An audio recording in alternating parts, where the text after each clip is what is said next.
You lost my family. Maybe you're at the wrong hospital?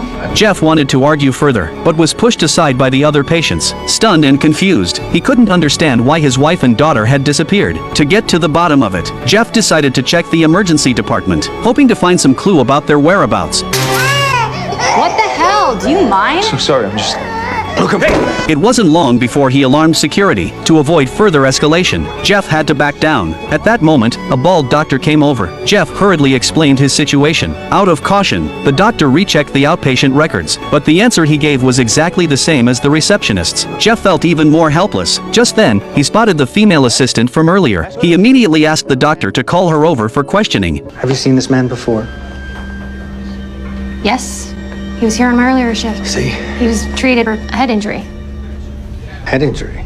The female assistant completely hid the situation about his wife and daughter. Jeff immediately started to cause a scene. If not for being restrained by others, he probably would have punched her. The scene quickly descended into chaos. In the end, the female assistant acted quickly and pulled out a tranquilizer to control Jeff. Security then took him to a room and urged him to stop causing trouble. Under the effects of the tranquilizer, Jeff could barely walk, but knowing the situation his wife and daughter were in, he could only slap himself in frustration. Yet despite this, the drug still didn't bring him relief. Helpless, Jeff had no choice but to look around for something useful, and fortunately, he spotted a box of anti-venom serum on the cabinet. Desperate to recover quickly, he used up all the medication, disregarding the side effects, then wrapped his fists with a towel, smashed the glass, and successfully escaped outside. Unfortunately, since Jeff wasn't familiar with the area, he didn't get far before he was spotted by security. To escape the pursuit, he had no choice but to temporarily leave the hospital and hide in a car to regroup. But then Jeff suddenly remembered his wife and daughter. Seeing his daughter's beloved game console, Jeff couldn't hold back his tears. Just then, he noticed a police car parked nearby in the rearview mirror. Without hesitation, he sped over and stopped it, then shared his story with the police. However, out of caution, the police didn't take immediate action. Seeing this, Jeff quickly pulled out his wallet, pointed to the photo of his wife and daughter and tried to prove himself again. Luckily, he finally gained their trust. The three of them then went back to the hospital. However, during the police questioning, everyone still insisted they only remembered Jeff and had never seen his wife and daughter. Upon hearing this, Jeff argued with them again, not wanting the conflict to escalate. The police suggested they check the girl's examination area. Seeing the situation, the doctor had no choice but to agree, and led them to the third-floor examination room. But Jeff didn't move. He insisted that the examination room was on the second basement floor, and that he had personally seen the male assistant take his wife and daughter down there. Now I saw him get in an elevator and go down.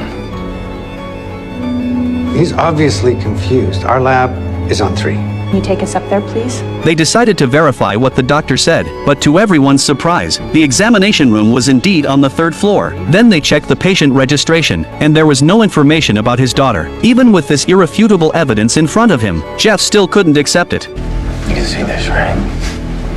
Yeah, she wasn't here because they never brought her here. She didn't have a CAT scan. They just took her somewhere else. Where? I don't know. And why? You're the detective, you figure it out.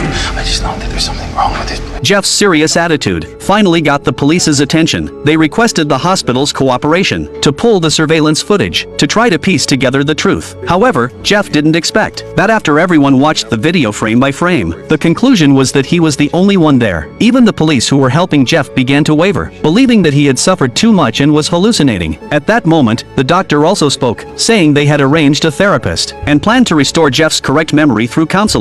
Although Jeff was reluctant, he had no choice. Just then, he noticed a scarf under the bed. After double-checking, Jeff was certain that it was the one his daughter had lost. In that instant, he was even more convinced of his thoughts, and told the police that this was the evidence proving his case. But the hospital had been trying to cover something up. When Jeff was holding the scarf, thinking of his daughter, the therapist, Daisy, came over to him. After some guided conversation, she mentioned that the pit Jeff had mentioned earlier could be the key to uncovering the truth. Soon, the police drove to the location where the accident happened. After a thorough search, they indeed found something suspicious. Under the clean sand, they discovered dark red bloodstains.